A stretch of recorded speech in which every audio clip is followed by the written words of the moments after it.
Hello student, कैसे हो। मैं आज आपको कराने वाली हूँ बिहारी बिहारी जी के दोहे, है ना। इससे पहले हमने करा था मीरा और उससे पहले करा था हमने कबीर, है ना। अब ये हमारा थर्ड चैप्टर है। तो चलो पहले थोड़ा सा हम बिहारी जी के बारे में बताते हैं। बिहारी जी का जन्म कब हुआ था? 1595 में ग्वालियर में हुआ था। जब बिहारी जी कितने थे? 7-8 साल के थे। तो तभी इनके पिता ओरछा चले गए, जहाँ बिहारी ने आचार्य केशवदास से काव्य शिक्षा पाई। इन्होंने काव्य शिक्षा किससे पाई थी? केशवदास जी से। यहीं बिहारी रहीम के संपर्क में आए। बिहारी ने अपने जीवन के कुछ वर्ष जयपुर में बिताए। बिहारी रसिक जीव थे, पर इनकी रसिकता नागरिक जीवन की रसिकता थी। इनका स्वभाव विनोदी था और क्या व्यंग प्रिय था। 1663 में इनका देहांत हुआ था, देहावसान हुआ। बिहारी की एक ही रचना सतसई उपलब्ध है,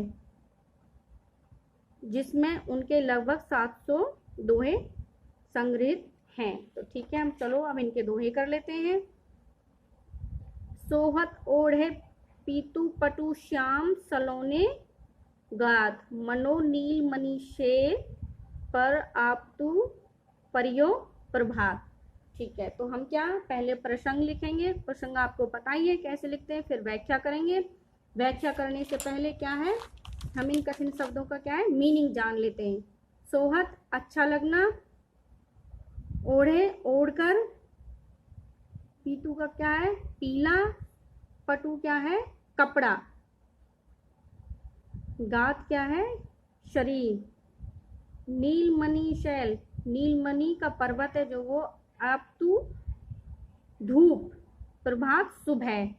तो ठीक है, प्रसंग कर लिखेंगे, फिर लिखेंगे व्याख्या। तो इस दोहे में क्या बिहारी जी क्या कह रहे हैं, इसमें कवि जी क्या श्री कृष्ण के भगवान का क्या है उनके सौंदर्य का वर्णन कर रहे हैं। कह रहे हैं सोहत ओढ़े पीतू पटुम, आपका जो सांवला शरीर है ना, उस पर पीले वस्त्र बहुत ही सलोने सुंदर सुहावने लग रहे हैं। ऐसा लग रहा है मानो जैसे नीलमणि का पर्वत है, उस पर क्या है धूप पड़ती है ना, तो बहुत सुहाना लगता है। नीलमणि का पर्वत, नीलमणि का जो पर्वत है उस पर जो सुबह धूप पड़ती है ना, तो बहुत सुंदर लगता है। जब आप हिल स्टेशन जाते हो, कहीं बाहर जाते हो, तो उस पर जब धूप पड़ती है, जब सुबह सुबह हम कहीं जाते हैं, कितना अच्छा लगता है ना। तो इसी तरह से जो श्री कृष्ण है, उनके शरीर पर जो पीले वस्त्र वो बहुत ही अच्छे लग रहे हैं। कहलाने एकत बसत अही मयूर मृग बाघ, जगतु तपोवन सो कियो दीर्घ दाग निधाग। ठीक है, तो हम प्रसंग लिखेंगे, फिर करेंगे हम व्याख्या। उससे पहले हम जान लेते हैं मीनिंग इनका। ठीक है, कहलाते एक अही का क्या मतलब, यहाँ पे सांप, मयूर क्या है यहाँ पे मोर, मृग क्या है यहाँ पे हिरन, बाघ क्या शेर, तपोवन जहां पर तपस्वी तप करते हैं, दीर्घ दाग निधान, दीर्घ दाग का क्या भयंकर गर्मी, निधाग का क्या है ग्रीष्म। तो इसमें कवि जी क्या कहना चाहते हैं, गर्मी का वर्णन करा है। जंगल में जब बहुत गर्मी थी उस टाइम का वर्णन करा। तो इसमें कवि जी क्या कह रहे हैं, इस भीषण गर्मी में, इस भयंकर गर्मी में सभी लोग एक दूसरे का द्वेष, सभी जो पशु पक्षियां वो सभी एक जगह बैठे हैं, अपने एक दूसरे के द्वेष भावना को भुलाकर। जैसे कि सांप और मोर, जबकि मोर आपको पता सांप को खा जाता, लेकिन इस भीषण गर्मी में क्या वो इकट्ठे बैठे हैं भयंकर गर्मी में। ऐसे ही वो हिरन और क्या शेर वो भी इकट्ठे बैठे हुए हैं इस गर्मी में। जैसे तपोवन में कि सभी तपस्वी इकट्ठे रहते हैं एक दूसरे की द्वेष भावना को भूल कर, वो तो प्रेम से रहते हैं। तो इस भीषण गर्मी में क्या है, सभी पशु पक्षी क्या है वो एक इकट्ठे बैठे हुए हैं, जैसे कि तपोवन में सभी तपस्वी इकट्ठे रहते हैं।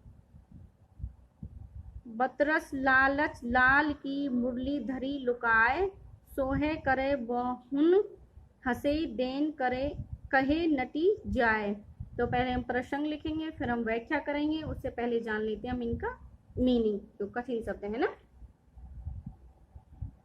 बतरस क्या है बातचीत का आनंद, लाल श्री कृष्ण, मुरली उनकी बंसी है, लुकाई के क्या छुपा दिए, सोहे शपथ कसम लेना, वो है क्या है वो है जो थ्रेडिंग होती है हमारी, है ना नटी जाए साफ इनकार कर देना। तो इसमें क्या है, जो गोपियां हैं वो श्री कृष्ण भगवान क्या उनकी बंसी छुपा देती हैं। आपको पता है श्री कृष्ण भगवान को बंसी से कितना प्रेम है श्री कृष्ण को, वो तो एक बार बंसी बजाने लग जाए फिर वो गोपियों की तरफ क्या है देखते भी नहीं थे। तो गोपियों को उनकी बंसी से क्या बड़ी चिड़न थी, तो उन्होंने क्या करा, कृष्ण के बातचीत के लालच में वो बंसी उन्होंने छुपा दी। और जब उन्होंने पूछा तो बोली हम तो कसम खाते हैं सोहे, तो उन्होंने क्या कसम खाई कि नहीं हमने नहीं ली। और फिर वो क्या इधर बोहे मोड़कर क्या हंसने लगती हैं और साफ इनकार करती कि नहीं हमने आपकी बंसी नहीं छुपाई, कान्हा से बातचीत के लालच के चक्कर में, है ना। कहत नटत रिझत खिजत मिलत खिलत लजियात भरे भौन में करत है नैनो ही सब बात। तो फिर से हम प्रसंग लिखेंगे फिर व्याख्या करेंगे। तो इसमें बिहारी जी क्या कहते हैं, इसमें नायक और नायिका की बातचीत का वर्णन करते हैं कि सब लोग के बीच होते हुए वो आंखें आंखों में किस तरह से बात करते हैं। तो किस तरह से बात करते हैं, मीनिंग जाते कहते कहना,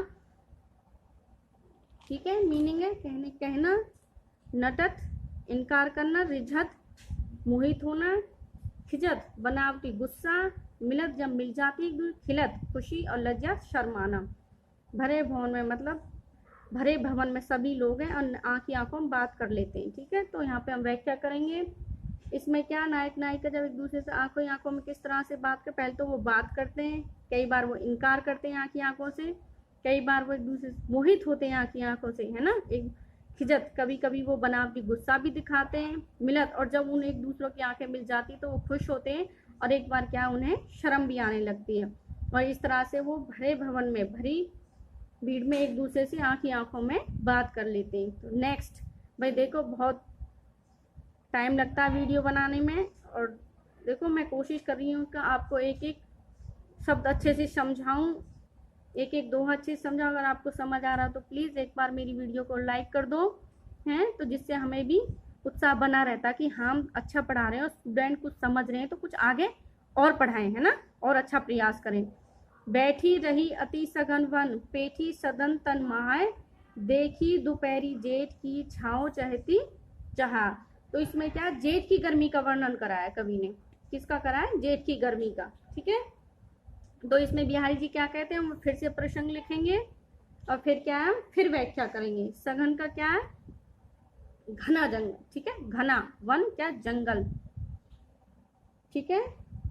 बेटी का क्या घुसना, और सदन का क्या है भवन, भवन में सदन तन भवन में। जेठ क्या है जून का महीना, छाँव क्या है छाया भी। तो इसमें हम सेकंड लाइन से करेंगे व्याख्या। तो क्या कह रहे हैं यहाँ पे कवि जी बिहारी जी कह रहे जो छाया भी वो क्या है, वो भी छाया ढूंढ रही है, इतनी गर्मी पड़ रही है। जेठ का जो जून का महीना है वो इतना गर्म है, इतनी गर्मी पड़ रही है कि छाया भी क्या है छाया ढूंढ रही है। बैठी रही अति सघन वन, और वो क्या चाह रही है, अब ये छाया को छाया कहाँ मिलेगी, या तो घने जंगल में मिलेगी और या मिलेगी फिर जंगल मिलेगी या फिर घर के अंदर मिलेगी, ठीक है, आया समझ। अब देखो जून का महीना तो होता ही बहुत गर्म है। अब देखो जून में हम एसी यूज करते हैं, लेकिन अब की बार देखो थोड़ा कम है तो हम कूलर से ही काम चला रहे हैं, कभी कभी एसी भी चला लेते हैं, लेकिन जून देखो बहुत गर्मी भरा मौसम होता है, ठीक है, बहुत गर्मी होती है। कागज पर लिखत न बनत कहत सदेशु लजात कहिए सबू तेरऊ हियो मेरे हिये की बात। तो इसमें कभी क्या है नायिका के हृदय का वर्णन करते हैं कि उसके नायिका के हृदय की बात बताते हैं कि उसका मन क्या हो रहा है, नायक को बताने का मन तो कर रहा है लेकिन वो क्या है बता नहीं पा रहे। तो व्याख्या कैसे करेंगे, नायिका क्या जो नायक को कागज पर लिखना तो चाह रही है पर क्या है कहत सदेशु संदेश लिखना चाह रही, लजात पर उसे क्या शर्म आ रही, वो नहीं लिख पा रही और कह रही है, फिर वो मन मन सोच रही कह रही है कि अरे मेरे हृदय को तो वो जानते ही नायक, मेरे हृदय में तो वही बसे हुए हैं, उन्हें तो मेरे हृदय की व्यथा पता ही होगी कि मैं उन्हें कितना याद कर रही हूँ, ठीक है। तो क्या है नायिका शर्मवश क्या है वो कागज पर नहीं लिख पा रही है, उसे शर्म आ रही है, उसे लाज आ रही है और वो अपने मन की व्यथा नहीं लिख पा रही और कह रही है कि मेरे तो हृदय की बात वो जानते ही हैं। अब नेक्स्ट प्रगट भय द्विराज कुल सुबस बसे ब्रिज आई, मेरे हयो कलेश हरो, कलेश सब केशव केशव राय। तो इसमें कवि क्या है, कृष्ण भगवान से अपने दुख हरने के लिए कहते हैं। तो कैसे कहते हैं, हम व्याख्या करेंगे। सीधी सी सिंपल सी बात है, पहले हम प्रसंग लिखेंगे फिर व्याख्या करेंगे। तो व्याख्या किस तरह से करेंगे, मीनिंग जान लेते हैं। द्विराज का क्या, चंद्रवंश में जन्म लेना, और ब्रज का क्या, सुबह बसे ब्रज, और वो ब्रज में जाकर बस गए। हरो कलेश का क्या, कलेश हरो, दुख दर्द हरो। हरि क्या है यहाँ पे, कृष्ण भगवान केशव भी, और केशव राय उनके आचार्य का नाम था। तो यहाँ पे व्याख्या क्या बनेगी, ये बनेगी, आप तो चंद्रवंश में जन्मे हो और उसके बाद आप क्या ब्रज में जा बसे हो। तो हे प्रभु आप मेरे कलेश हरो, आपका नाम तो केशव है और मेरे क्या है, आचार्य का नाम भी केशव है। तो आप उस नाते आप तो मेरे आचार्य जैसे हुए, आप मेरे सभी दुखों को हरिए। जप माला छापे तिलक सरे न एकौ काम, मन काचे नाचे वृथा साचे राचे रामू। तो ठीक है, अब इसका हम प्रसंग, फिर उसके बाद व्याख्या। व्याख्या जप माला का क्या है, माला जपना है ना, ठीक है। और छापे का क्या, छापा, तिलक छापा नहीं लगाते हम, तिलक, ठीक है। मन का क्या है, एकौ मन मा, मन नाचे कच्चा मन, मन काचे कच्चा मन, नाचे नाचना, ठीक है। वृथा का क्या है, वृथा बेकार में, प्रसन्न होना। तो ठीक है, तो यहाँ पे व्याख्या क्या बनेगी, हम चाहे कितनी भी जयमाला जप लें, चाहे कितनी तिलक छाप लगा लें, चाहे राम नाम लिख लो, इससे हमें भक्ति नहीं मिलेगी। ये कोई भक्ति का रास्ता नहीं, ये तो बाहरी दिखावा हो गया। और चाहे हम, जब हमारा मन ही कच्चा है भक्ति के प्रति, भाई सच्ची श्रद्धा तो है नहीं, और हमने जयमाला जप ली, तिलक लगा लिया, राम नाम लिख लिया, चाहे भक्ति भाव नाच रहे हैं, पर लेकिन मन तो आपका पक्का नहीं है कि हाँ हम भगवान, तो इसलिए हम अपना मन पक्का बना लें, और भगवान की भक्ति में अगर सच्चे मन से ही हम याद करें तो भगवान हमें मिल जाते हैं। तो इन जयमाला मालाओं से कुछ नहीं होने वाला, ठीक है।